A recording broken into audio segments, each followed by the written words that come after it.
Hi friends, welcome to coma சமையல். இன்றைக்கி நம்ம வீடியோவில் வாழைப்பழத்தை வச்சு ரொம்பவே ஒரு சூப்பரான ஒரு பணியாரம் தாங்க செய்ய போகிறோம். வாங்க எப்படி செய்கிறதுன்னு வீடியோக்குள்ளே போய் பார்க்கலாம். நான் 2 வாழைப்பழம் எடுத்திருக்கேன். ஸோ எந்த வாழைப்பழமாக இருந்தாலும் பரவாயில்லை, நல்லா பழுத்த பழமாக எடுத்துக்கோங்க. பழத்துக்கு மேலே இருக்க தோல் எல்லாமே ரிமூவ் பண்ணிவிட்டு சின்ன சின்னதாக கட் பண்ணி ஒரு மிக்சர் ஜாரில் சேர்த்துடலாம்.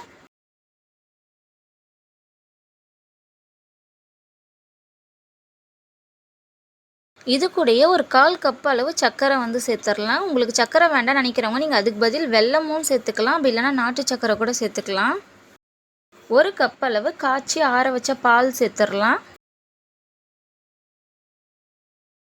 மூடி போட்டு இதை நல்லா அரைச்சி எடுத்துக்கலாம். நல்லா அரைப்பட்டிருக்கு, இதை அப்படியே எடுத்து ஓரம் வச்சிடலாம். ஒரு பவுலில் மேலே ஒரு சல்லடையை வச்சு 1/2 கப் அளவு மைதா மாவு சேர்த்துட்டு நல்லா சலிச்சு எடுத்துக்கலாம். உங்களுக்கு மைதா மாவு வேண்டாம்னு நினச்சிங்கன்னா நீங்கள் அதுக்கு பதில் அதே 1/2 கப் அளவு கோதுமை மாவு கூட சேர்த்துக்கலாம்.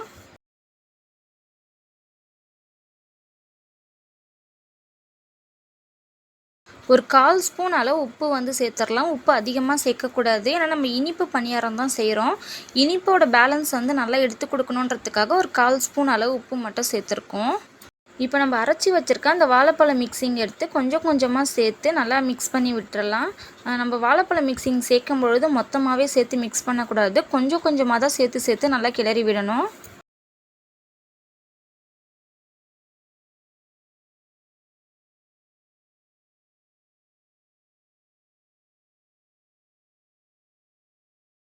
எந்த ஒரு கட்டியுமே இல்லாத அளவுக்கு நல்லா மிக்ஸ் பண்ணி எடுத்துக்கலாம்.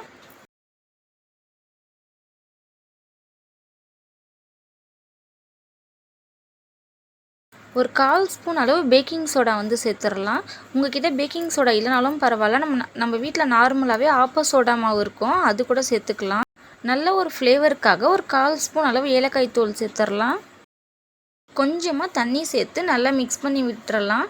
இந்த பணியார மாவு பார்த்திங்கன்னா ரொம்ப திக்காகவும் இருக்கக்கூடாது, ரொம்ப தண்ணியாகவும் இருக்கக்கூடாது, இந்த அளவுக்கு தான் இருக்கணும். பணியார மாவு ரொம்ப தண்ணியாக இருந்தால் உள்ளே வேகவே வேகாது, வளவளப்பாக இருக்கும்.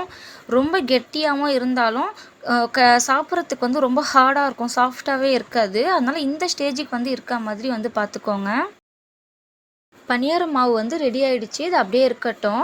நம்ம பணியார கல்லில் கொஞ்சமாக நெய் சேர்த்து நல்லா சூடு பண்ணி எடுத்துக்கலாம். நெய் சேர்த்து நெய் எல்லாமே நல்லா உருகிருச்சு. இப்போ எல்லா குழியிலையுமே மாவு ஃபில் பண்ணி விட்டுறலாம்.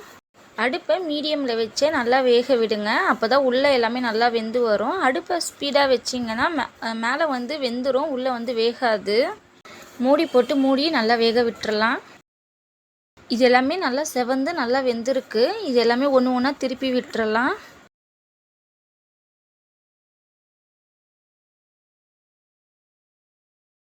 ரெண்டு பக்கமே நல்லா செவந்திருக்கு. இப்போ வெளியில் எடுத்து வேற ஒரு பிளேட்டுக்கு மாற்றிடலாம்.